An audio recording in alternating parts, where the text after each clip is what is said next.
안녕하세요. 눈뜨는 인생입니다. 오늘 소개할 책은 성숙한 어른이 갖춰야 할 좋은 심리 습관. 저자는 류슈안, 출판사는 다연입니다.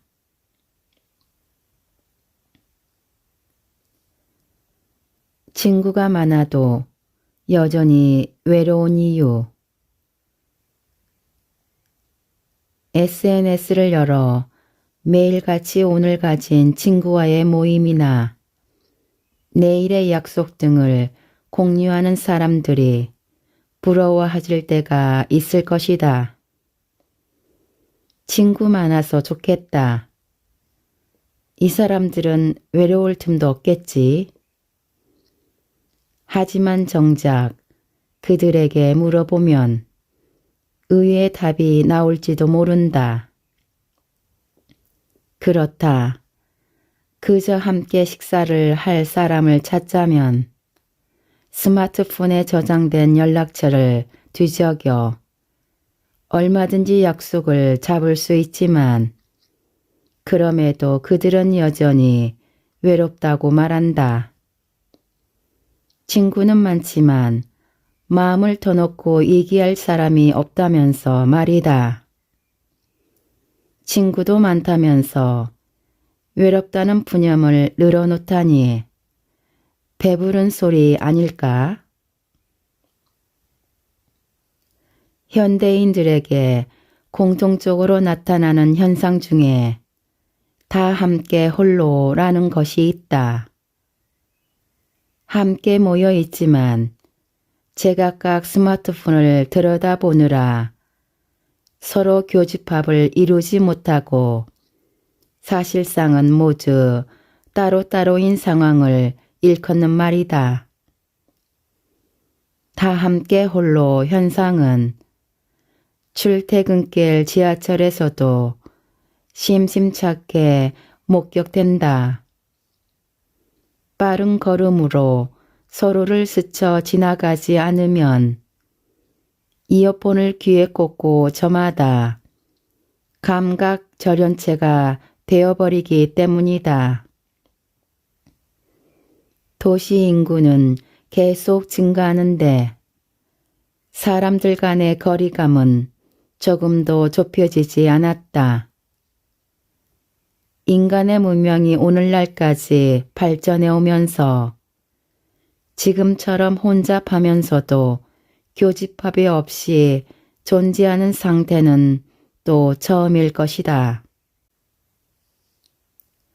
펜실베니아 대학교 심리학과에서 빅데이터 연구를 통해 페이스북 유저 수만 명의 연간 게시물을 합산 가장 자주 사용된 단어를 워드 클라우드로 만들고 이를 유저의 심리 상태 테스트의 결과와 교차 비교한 적이 있다.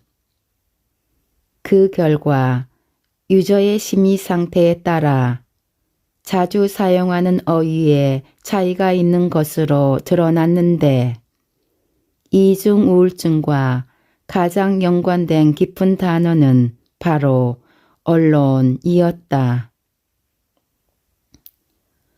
2017년 미국 심리학에서 발표된 최신 연구 결과에 따르면 외로운 사람일수록 조기 사망 위험이 커진다.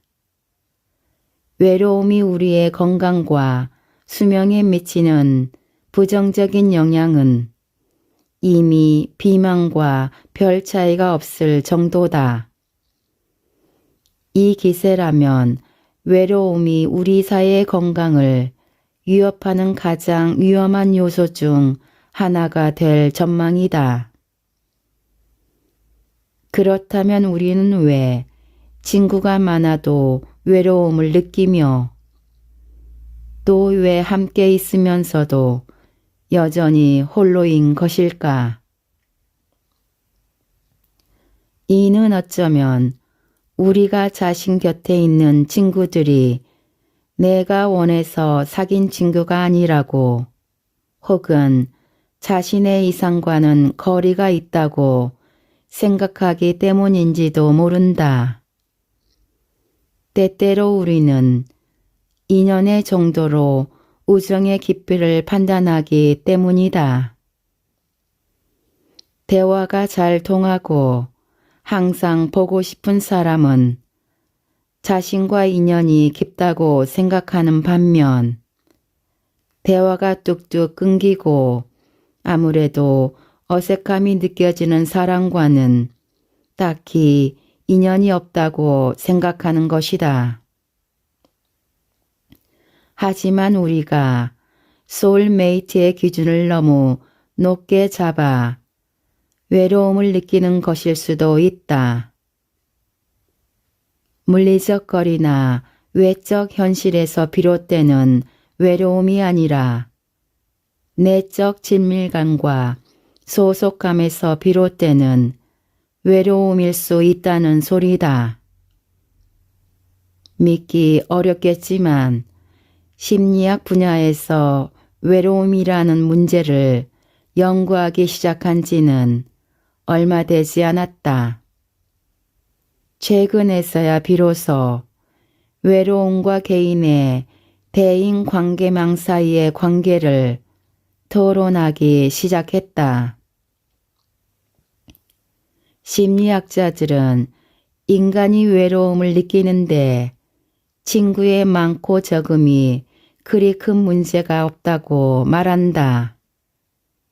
다시 말해서 친구가 많다고 외롭지 않은 것은 아니며 항상 외로움을 느낀다고 해서 친구가 적다는 뜻은 아니라는 소리다. 때로는 친구나 지인이 많을수록 오히려 더 외로움을 느끼기도 한다. 영국의 인류학자 로빈 덤바는 인간이 안정적으로 사회적 관계를 유지해갈 최대치는 150명 정도로 이를 넘어가면 인지 불안을 유발한다는 이른바 덤바의 수를 발견했다. 현대인의 SNS 친구 수는 어쩌면 이를 훌쩍 넘어섰을지도 모른다. 그러나 이러한 친구 혹은 이러한 관계를 진짜 관계라고 할 수 있을까? 게시물을 확인한 김에 겸사겸사 누르는 좋아요와 짧은 댓글들이 정말로 한밤중에 얼굴을 맞대고 이야기를 나누는 이러한 경험을 대신할 수 있을까? SNS 폭격 속에 사람들은 갈수록 혼자 있는 시간을 잃어간다. 그래서인지 사람들은 외로움을 당장에 해결해야 할 문제로 인식하고 잠깐이라도 혼자 있는 시간을 못 견디며 더 많은 관계를 원한다. 하지만 그럴수록 커지는 초조함에 악순환이 형성될 뿐이다. 아는 것이 많아질수록 바라는 것도 많아져 그저 사람을 사귀고 누군가 나와 함께 있어주는 것 그 이상, 즉 나를 알아주는 사람을 원하기 때문이다. 아무리 많은 친구가 있어도 외로움은 갈수록 짙어지고 유의미한 관계에 대한 갈증을 해결해 주지 못하니 함께 어울릴 여러 명의 친구보다 절친한 몇 명의 친구를 원하기 시작하는 것이다. 그렇다면 사람을 외롭지 않게 하는 절친한 친구란 무엇이며 유의미한 관계란 또 무엇일까? 연구자들은 우정의 가장 기본적인 요소가 상호 간의 자기 표출, 즉 자신의 상태에 대한 진솔한 교류에서 비롯된다고 지적한다. 다른 사람과 교류를 할 때 자신에 관한 모종의 정보를 전달하려는 시도가 우리에게 일종의 만족감으로 돌아오는데 이러한 만족감이 외로움을 어느 정도 해소해 주는 역할을 한다. 그런데 이러한 만족감을 얻기란 그리 어려운 일이 아니다. 사람들과 교류할 때마다 서로에 대해 조금 더 알아보려는 노력을 기울이는 것, 그것만으로도 충분하다.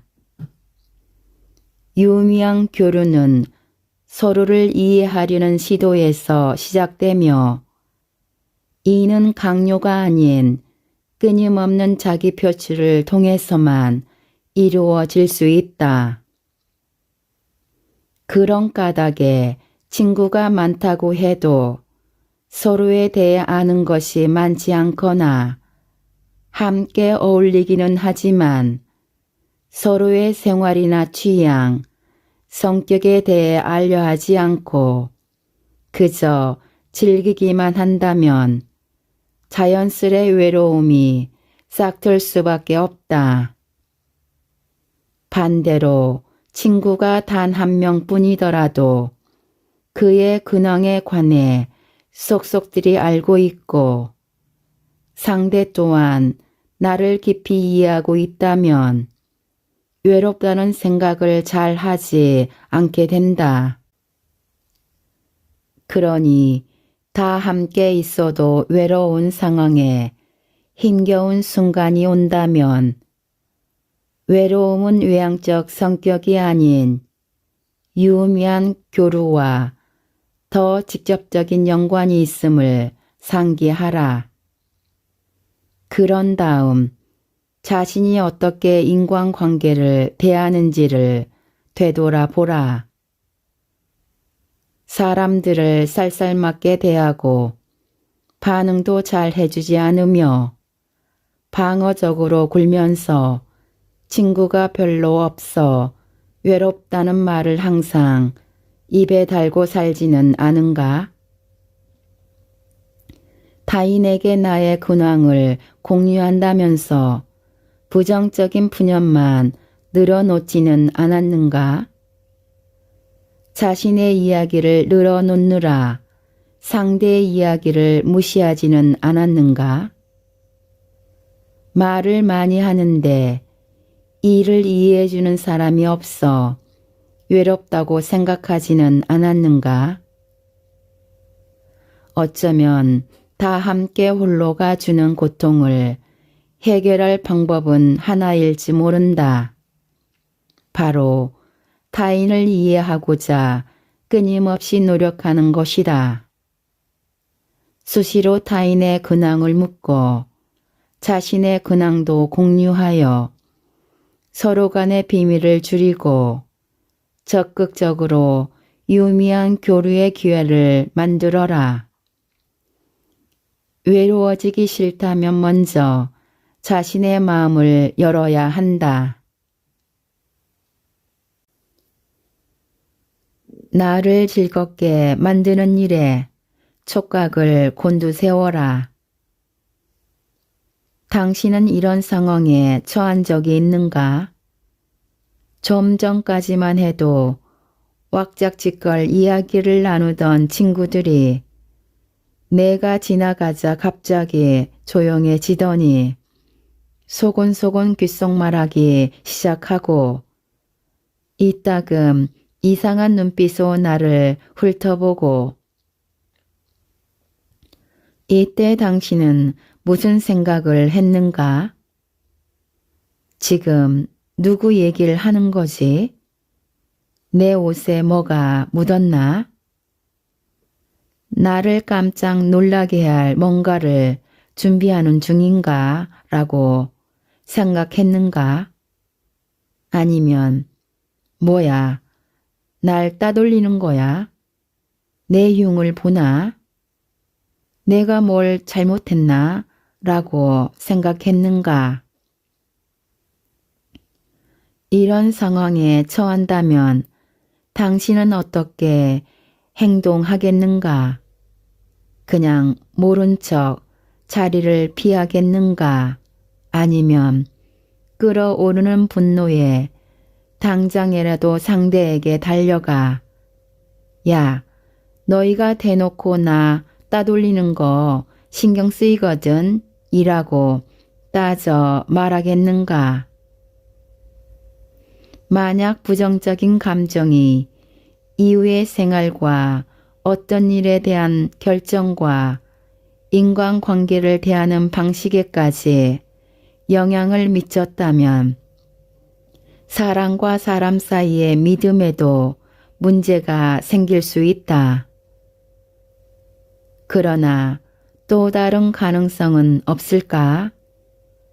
실은 우리가 너무 예민한 것일 수도 있지 않겠느냐는 소리이다.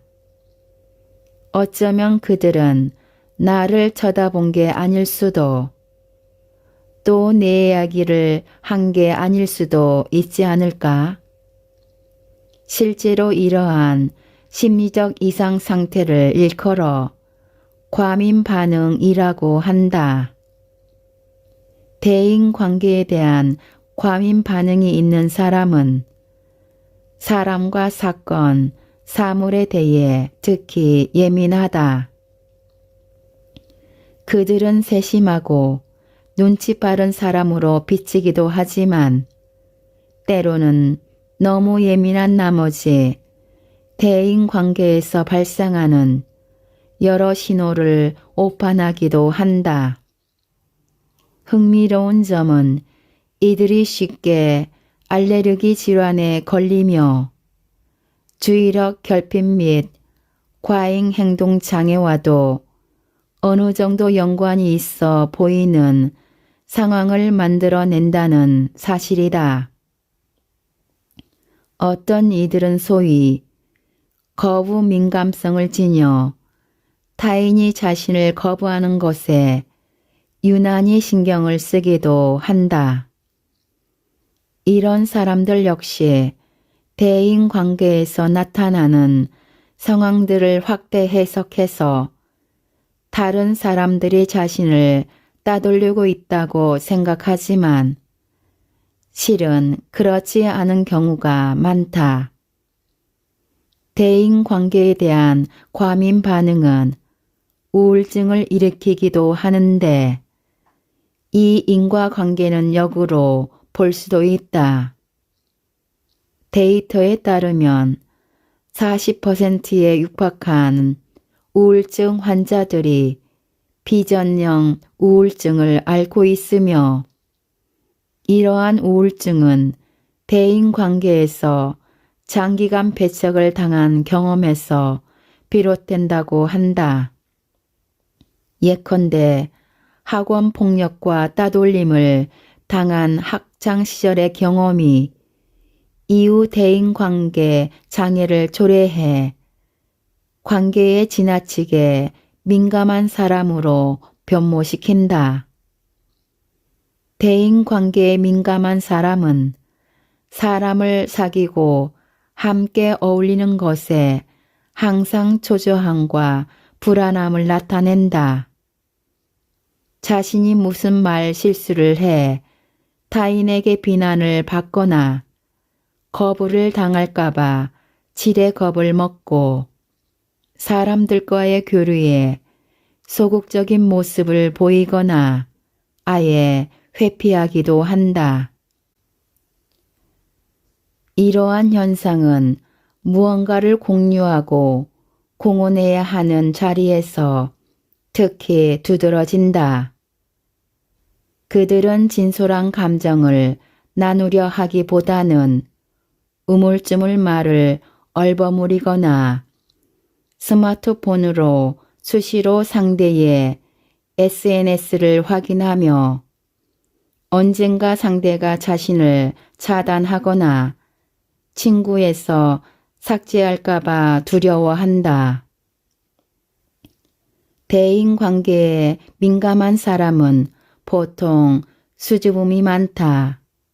좋게 말하면 내성적인 편인데 그들의 내성적인 성격은 다른 사람들이 자신의 본 모습을 알까 두려워하는 마음에서 비롯되었다고 할 수 있다.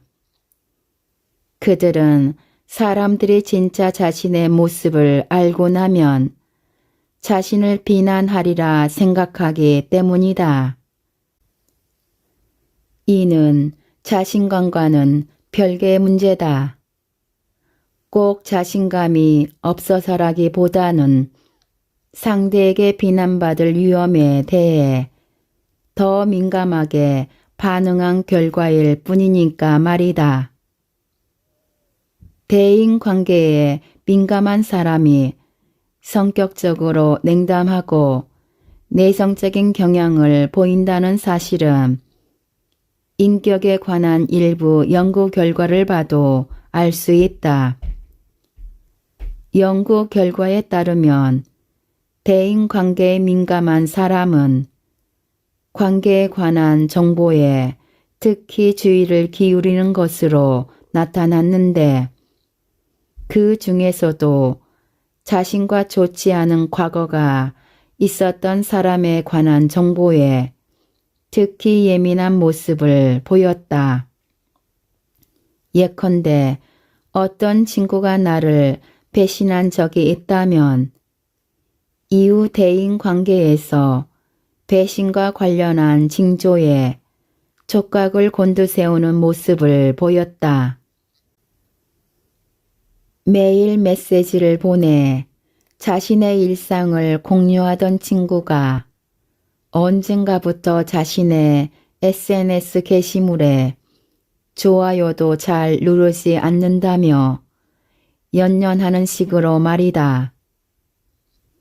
요컨대 지나친 예민함이 친구의 배신 같은 위협에 대비하기 위해 항상 유의할 필요가 있다고 끊임없이 경종을 울리고 이에 사람들은 사소한 일들에 일일이 마음을 쏟고 신경을 곤두세우며 생각만으로도 자신을 지치게 만드는 것이다.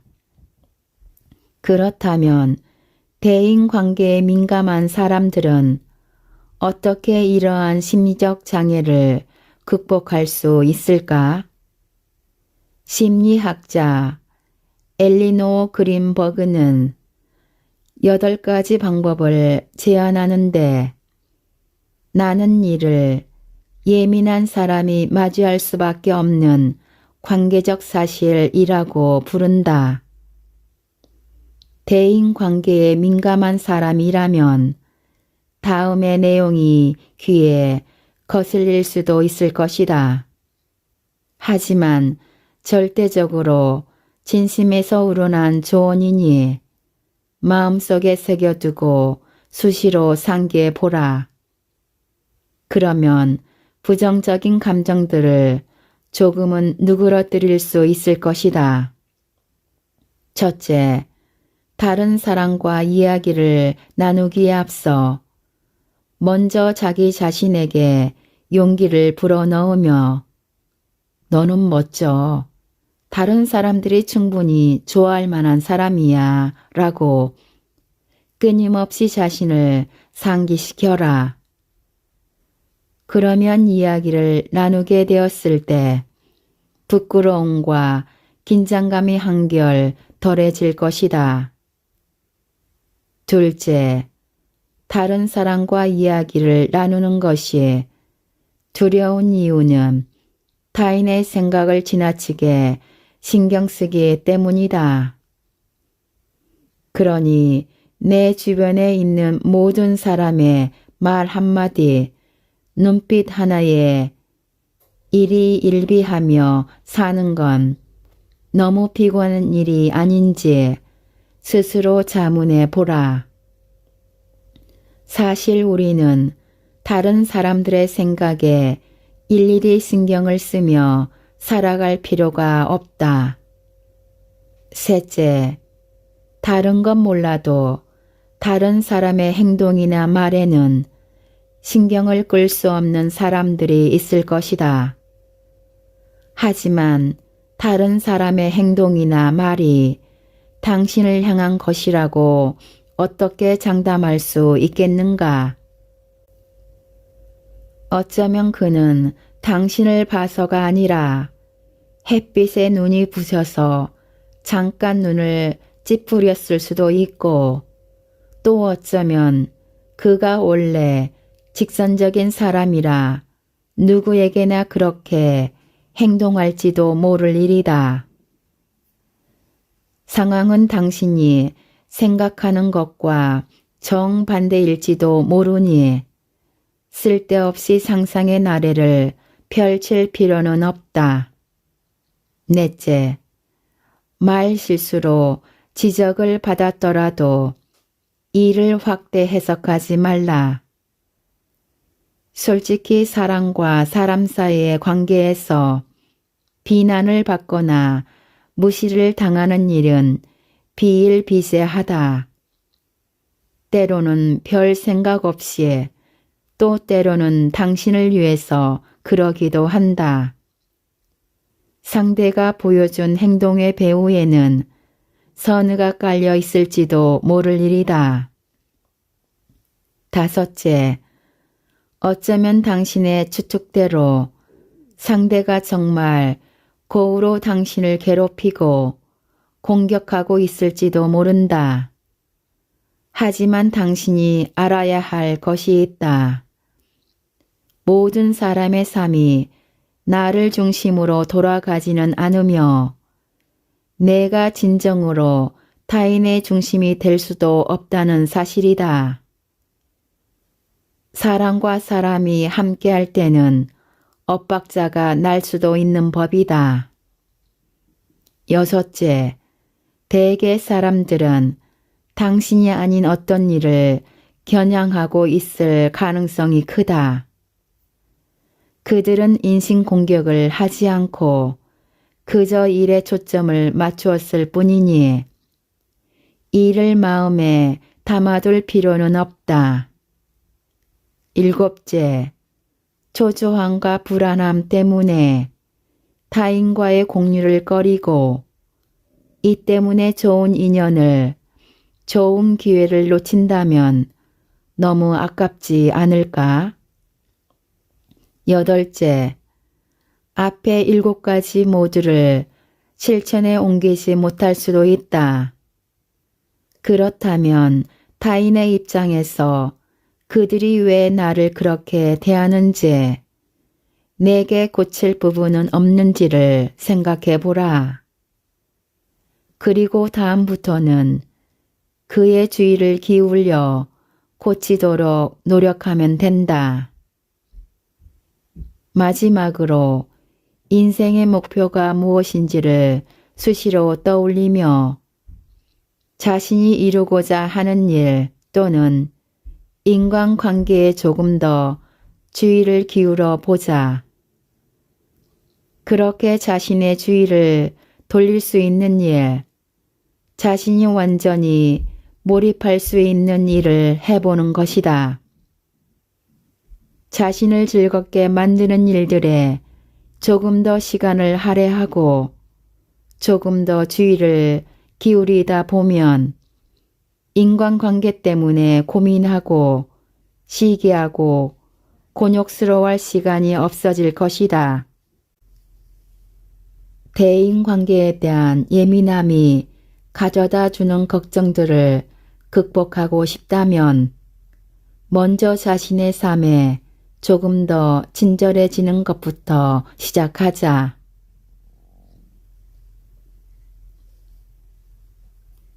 지금까지 성숙한 어른이 갖춰야 할 좋은 심리 습관에서 일부 발췌하여 읽어드렸습니다. 좋은 책을 써주시고 편해주셔서 감사합니다. 우리 모두 책을 읽고 점점 더 성장해 갔으면 합니다. 감사합니다.